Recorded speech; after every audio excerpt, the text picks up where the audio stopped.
Security Guide TV here at GSX 2019, live from Chicago. My next contestant, what's your name, sir? I'm Edward Ajab from Nighthawk Strategies. NighthawkStrategies.com? That's right. And what do you guys do? We're a private investigation and due diligence firm based in Washington, D.C. So we specialize in background checks, due diligence investigations, and specialize in online and social media investigations. And you gave a lecture Monday, I think it was, right? What was that about? That's right. So our lecture on Monday was on online and social media investigations going beyond the big sites. And what we presented was alternative apps, online communities, social media sites that security professionals and investigators can use, whether it's an investigation or for monitoring or for asset locating, beyond the typical sites like Facebook and Twitter and Instagram, but some other sites that kind of get looked over, right, that have incredible value as well. Well, it's important. It's a wiggly world in the information era, right? So back in the day, I used CompuTrace. You had to dial in with a 9K modem, and then we could go to LexisNexis and a few things, and you got good data. And then all of a sudden, everybody came out with these public data websites, and they're good, but you really have to do multiple searches now to get information out of people. That's right, absolutely, and especially with social media, the average American has over 7 social media accounts. So you could be looking in one place for pictures. The average is 7? The average, oh, wow. The average is 7. So some wow. people may have 15, 20, 25. You can be going to different sites looking for different things, for photos, for where they're running, right. Things like that. Well, it's interesting you should say that. So I did an investigation for a family member on something, and I got good information, right? Mm-hmm. But what I was searching missed the arrest, the conviction. Mm-hmm. It should have picked it up in this database I use, which is very reliable, right? Mm-hmm. But for some reason, it missed 3 convictions. And I had to go to the local court to find it, right? Mm-hmm. And, usually if I can, I try to do a county search. That's the best. Under Fair Credit Reporting, for background check for employees, you have to use Fair Credit compliant stuff, right? Mm-hmm. And I was super surprised, and I'm really good at this. I've done, 9,000 investigations in my career, right? Mm-hmm. Why is this happening? Why, in an era of information, why aren't we more accurate? Because data's faster. Almost every courthouse is online now. Mm-hmm. When I was doing it 20 years ago, nobody was online. How do we explain that? Yeah, for public records, it can get really tricky. The way I explain it to people is that, especially if they have an understanding, if they're from outside the United States, I'm like, think of all 50 states as 50 different countries. Each state has a different court system, a different reporting system, a different clerical system. So with all these systems, like New York State, where I'm from, they wipe certain records or seal certain records after a certain time if you meet certain conditions, and you have to go to different courts to find different levels of access. Dorothy, did you hear that? That's why. Because we had a guy that was registered as a sex offender, and we didn't know why we couldn't find him. Mm-hmm. And it turns out it was sealed. That's right. It was a level, whatever the lowest level was, right? Although that's still not a good thing, by the way. But I was surprised at that. Very interesting. Yeah, and it really when you get down to the municipal level too, it gets even more tricky, because those kinds of cases, those kinds of records, sometimes aren't always put up to the county level and made available online. Right. So let's talk about how somebody has 5 Facebook pages. How do you even get away with that? I know people that have 3 because they're always getting shut off on 2, and they go to Facebook jail, right? And now they have to operate the other one and turn it on. That makes it tricky to find out what the identities are, and sometimes they come up with names that are not really the same name. Right, the real name and the slightly fake name and the really fake name. Why is it even allowed anymore?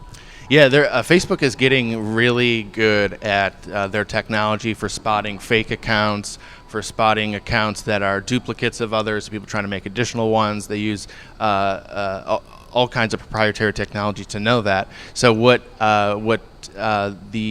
Facebook is trying to do is eliminate those extra accounts, because obviously they can't can market if the numbers are bloated with a lot of fake accounts. And they just changed the rule on what you can search. I mean, if you knew what you were doing, you went up in that search bar, photos of Edward, Edward at the beach, whatever it was, you could find all kinds of things. Now that's very restrictive, isn't it? That's right. Back in June, Facebook disabled almost all of the useful Facebook graph search functionalities, which means you can't find photos someone commented on or photos someone posts that someone commented on and things like that. So it really was a big hit for the investigative community, security, journalists, and everyone who used those searches.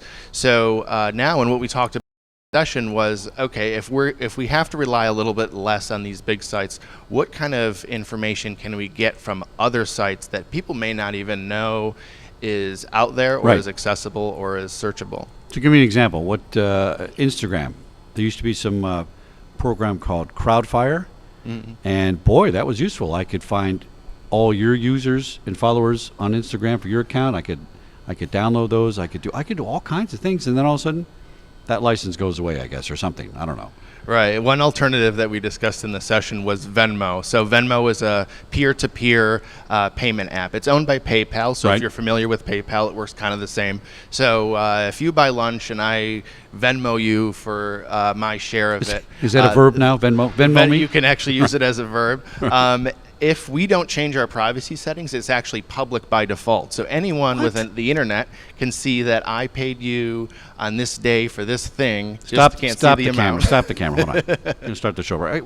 Why would my financial information or transaction be public? That's against the Fair Credit Reporting Act. That makes no sense. Yeah, it displays everything except the amount. So all I can see is that I paid you for a slice of pizza or something like that, and that's how they get away with it, I would expect. No. Under Fair Credit Reporting Act, the credit bureaus used to sell all your header information, right? But they couldn't sell your credit information, and they still do to some extent. But they never showed amounts and transactions. That's bizarre. Yeah, and the trick with Venmo too, and a lot of people are surprised because if you succumb to fraud or a scam on Venmo, Venmo will say, well, we're not a bank. We're just facilitating a transaction between you and someone else. We're transferring the money, but we're not a bank. We don't hold your money in a... Venmo, Security Guy TV and I and you, we're all going to have a little talk about this when the show's over. This is bizarre to me, although, put on my evil investigator hat, that's kind of cool. Right. I got to say both sides of it. You could find all kinds of things. Exactly. And one use case that we demonstrated in our session was a investigation we were doing into an individual that had a warrant out for not paying child support. Obviously, he shut down his Facebook, didn't have Instagram, wasn't posting, so he was a little smart about it. But we were able to locate his Venmo, because Venmo you can actually search just by someone's name. So I can type in Chuck Harold and see all of you. I'm going to have a lot of fun. Now, I don't use it, so don't try to search, but I'm going to have a lot of fun with this after the show. I'm going to check this out. Yes, and so we just searched his name in there like any other database. Few results came up, but it wasn't that common of a name, so he was 1 out of the 4. And we can see that he was paying someone every month for rent, utilities, water bill. So we're thinking, he's living with this guy, or maybe he's crashing on his couch. And the other guy wasn't very hard to find. In approximately 15 minutes at the X stage, booth 3601, back of the hall. The session is open to all badge types, including exhibitors. Hope to see you there. That was the GSX gods telling us the show is starting. Mr. Josh, he's working on his radio voice. I could have pointers on that. So I'm sorry. Go ahead. Keep going. We had the ability to search for this individual by name in Venmo. We found his account, and when we saw these transactions, we figured he was living with this other individual. Right. And it turns out through other research and other techniques, we were able to confirm that, and then go and, of course, the authorities had that information. We were able to apprehend that individual, and we also, as a bonus, had all this information for the child support case, all these transactions, and showing that he, in fact, did have the finances. Yeah. So that was a really, really good use case of Venmo. Oh, boy. Fantastic. Give us your name one more time. I'm at Ajab, Nighthawk Strategies. NighthawkStrategies.com. That's right. All right. Excellent. Edward, so good to see you again. Thank good you to very meet much, Chuck. And his session was Monday, but check out his website, because this is some pretty inside baseball stuff, and I think it's very, very useful. Back in a minute, here are some more shows here at GSX 2019 live from Chicago with Chuck Harold on SecurityGuyTV.com and SecurityGuyRadio.com and ASISTV.org.